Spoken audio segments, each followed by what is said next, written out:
नमस्कार दोस्तों, आज की कहानी है स्त्री का घर। इमोशनल कहानी।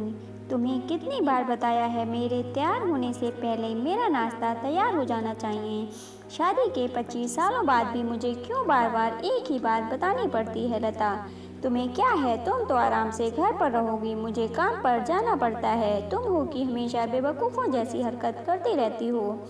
अगर तुम यह जानबूझकर करती हो तो याद रखना, मुझसे बुरा कोई नहीं होगा। आज भी प्रशांत का पारा चढ़ा हुआ था। इन कटु शब्दों में अपना गुस्सा उतारते हुए गीला तौलिया कुर्सी पर फेंकते हुए प्रशांत गुस्से से लता की तरफ देखने लगा। लता के लिए प्रशांत का यह बेवजह का गुस्सा कोई नई बात नहीं थी। वह महीने में 3-4 बार ऐसे ही लता पर बरस पड़ता था।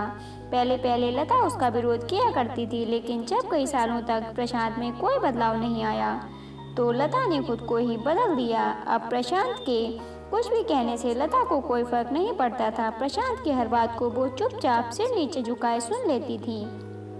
शादी के पहले 5 साल तक लता ने पूरी कोशिश की थी कि प्रशांत को बदला जाए, लेकिन फालतू का गुस्सा करना और बाद में लता को भला बुरा कहना, यह मानो जैसे उसकी आदत बन गई थी। कोई भी वाद विवाद होता तो प्रशांत सीधा लता को बोल देता, अगर मैं तुम्हें अच्छा नहीं लगता तो क्यों नहीं चली जाती अपने मायके, क्यों रहती हो मेरे साथ। इतना सब कुछ होने के बावजूद लता प्रशांत के साथ रहती थी, क्योंकि उसे अपनी बेटी काव्या की फिक्र थी। और वह जाती भी तो कहाँ, अपने बूढ़े हो चुके माँ बाप को इस उम्र में परेशान करना वह नहीं चाहती थी। समाज और लोग क्या कहेंगे, यह भी तो उसे देखना था। वह इतनी पढ़ी लिखी भी तो नहीं थी कि खुद जाकर कोई नौकरी कर सके और अपना और अपनी बेटी का पालन पोषण कर सके। लता को अब अपनी फिक्र नहीं थी, उसको फिक्र थी तो बस अपनी शादी लायक हो रही बेटी की।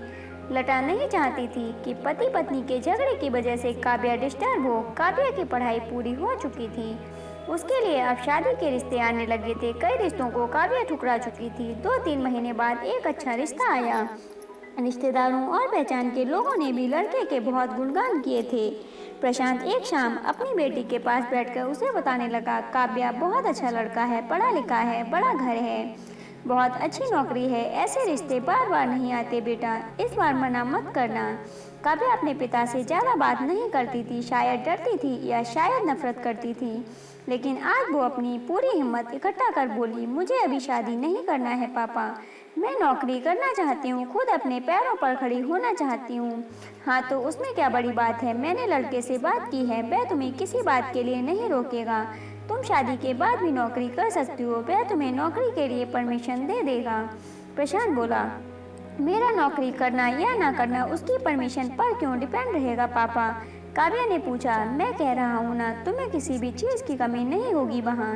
ऐसे रिश्ते बार बार नहीं आते, इसे ठुकरा मत, बहुत खुश रहोगी तुम वहाँ। प्रशांत बोला, पापा क्या मैं उतनी ही खुश रहूंगी जितनी मम्मी इस घर में खुश हैं। काव्या ने तंज कसते हुए कहा, आज तुम्हारी जबान कुछ ज़्यादा नहीं चल रही। प्रशांत गुस्से से आंखें बड़ी करते हुए बोला, पापा मुझे शादी ही नहीं करनी है, क्योंकि शादी के बाद अगर वह लड़का आपके जैसा निकला तो मैं क्या करूँगी। मुझे आपके जैसा जीवन साथी नहीं चाहिए जो बिना बात के मुझ पर हमेशा चिल्लाए। मुझे कुछ भी अपनी पसंद का लेना हो तो 10 बार सोचना पड़े, कहीं वह नाराज ना हो जाए। मेरी तबीयत कैसी भी हो उसे परवाह ना हो, रोटी थोड़ी सी मोटी बन जाए तो घर सर पर उठा ले, उसकी चेक बुक ना मिले तो भी मेरा ही दोस्त निकाले और हर छोटी मोटी बात पर मुझे मायके जाने के लिए कहे। काव्या ने अपना दिल खाली करते हुए पापा से सब कह दिया।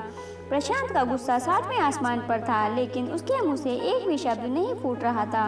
वो काव्या की बातें सुन रहा था। काव्या उतना ही बोलकर चुप नहीं हुई। आज पहली बार वह अपने पापा के सामने इतना कुछ बोल रही थी। पापा, आपने माँ के साथ हमेशा गलत व्यवहार किया है। आप अपने ऑफिस का गुस्सा बिना सोचे समझे माँ पर उतार देते हैं, कभी इस बात की परवाह भी नहीं करते कि उन्हें कैसा लगता होगा। आपकी बातें सुन सुन माँ ने अपना स्वाभिमान खो दिया। प्रशांत आज पहली बार अपने किए बर्तावों को महसूस कर पा रहा था। वो इतना ही बोल पाया, जो तुम्हारा मन है वो करो, मैं तो इतना बुरा हूँ ना। काव्या ने प्रशांत का हाथ पकड़ा और बोली, पापा मुझे सिर्फ एक सवाल का जवाब दे दो, क्या आप चाहेंगे कि मेरा पति आपके जैसा हो? अगर आपका जवाब हाँ है तो कर दीजिए मेरा रिश्ता आज ही, और ना है तो मुझे अपना आत्मनिर्भर बनने दीजिए। प्रशांत कुछ भी बोल ना पाया और वहां से चुपचाप बाहर चला गया। आज उसे लता के सामने जाने में शर्म आ रही थी। चलते चलते उसकी आंखों से आंसू बह रहे थे। प्रशांत ने आज से अपने आप को बदलने का निश्चय किया। अगले दिन से लता ने अपने पति में काफी बदलाव देखा। वह सोचने लगी कि जो हिम्मत काव्या ने दिखाई है, वह हिम्मत अगर मैं पहले ही दिखा देती तो शायद आज परिस्थिति कुछ और होती। अब काव्या पढ़ लिख कर अच्छी नौकरी करने लगी थी और 3 साल बाद उसके लिए एक अच्छा रिश्ता आया और उसकी विदाई पर प्रशांत बोला, बेटा तू हमेशा खुश रहेगी क्योंकि तेरा पति तेरे बाप जैसा नहीं है। प्रशांत की यह बात सुनकर लता और काव्या की आंखों से आंसू बहने लगे। दोस्तों, हमारे समाज में औरतों को भले ही देवी का दर्जा दिया जाता है, लेकिन वह स्वतंत्रता नहीं दी जाती जो उन्हें नहीं चाहिए।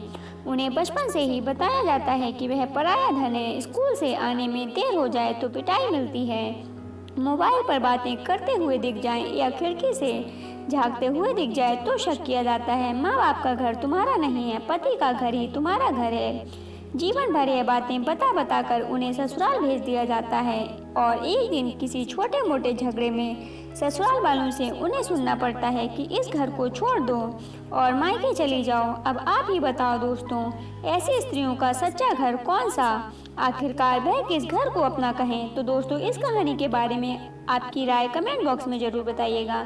कहानी अच्छी लगी हो तो लाइक और शेयर कीजिएगा। ऐसे ही अन्य कहानियों को सुनने के लिए चैनल को सब्सक्राइब कर लीजिएगा। कहानी को पूरा सुनने के लिए धन्यवाद दोस्तों।